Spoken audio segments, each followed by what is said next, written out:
On the first day of 1956, one of the greatest legends of our time recorded Heartbreak Hotel in Nashville, Tennessee.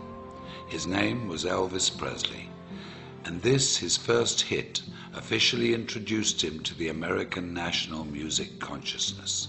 The song was inspired by a young man who died an untimely death and evoked the last words, "I walk a lonely street." It was a song that would serve as the definition of a generation of music unlike anything the world has ever seen since.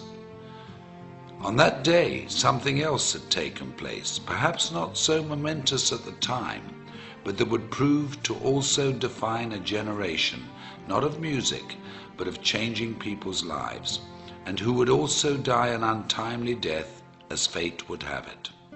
On January the 1st, 1956, in a gritty little neighborhood tucked away in South Los Angeles called La Mirada, Mark Hughes was born. His life was fairly unremarkable. Born to Joanne Hughes and raised by her and Stuart Hartman, whom she married, Mark was probably reared much like many of us. Mind your manners, be responsible, keep your elbows off the table, make good choices.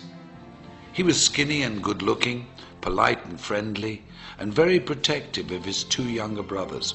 The quietest of the three boys, he'd inherited his mother's good looks and Stuart's focus and intensity. Like many families of the day, Joanne and Stuart moved the family to Camarillo to try to provide a better life for them, to build a future and keep the family safe.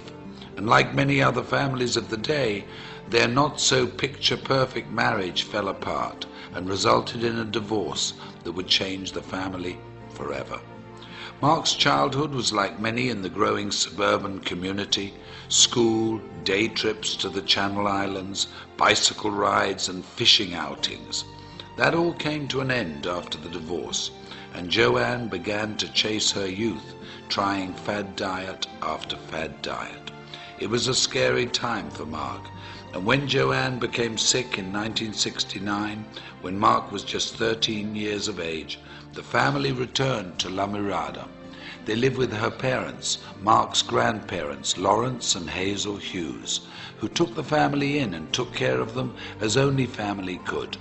But despite their best efforts, and with Mark's never-ending grief, Joanne died of complications from the deadly combination and steady use of weight loss and sleep aids. Mark was only 19 years of age. It was then he decided he would make a difference in the world, with his mother as his beacon, and the goal of preventing what had happened to her happen to anybody else. While fundraising for a California youth group, Mark had found his calling. He was charismatic, charming and persuasive. He'd even convinced then Governor Ronald Reagan to part with $500. And with the taste of success in his mouth, the goal of changing lives through better health as his objective, the idea of personal financial freedom, and the memory of his mother in his heart, Mark Hughes entered the world of direct selling and network marketing. In 1976, Mark began selling Slender Now diet products, quickly becoming one of their top 100 earners. When the company collapsed in 1979, he sold exercise equipment and weight control products for Golden Youth, another direct sales organization. And when Golden Youth also failed, Mark decided to start his own company. Intrigued by the Eastern philosophy of herbal medicine, combined with the vitamin and mineral technology of the West, he co-developed a line of products that promised a bold 100% satisfaction guaranteed or your money back. At 24 years of age, Mark Reynolds Hughes, having taken his mother's maiden name, introduced Herbalife in the United States and single-handedly rewrote direct selling history. Unremarkable turned quite remarkable, if you ask me. I often wonder what he would think if he could see us today, sitting here in this arena, looking at how big our organizations have grown, reflecting on the company's incredible retention rate, tasting our new products, walking into a nutrition club, celebrating success at a new president's team experience, how proud he would be. How incredibly happy we would have made him.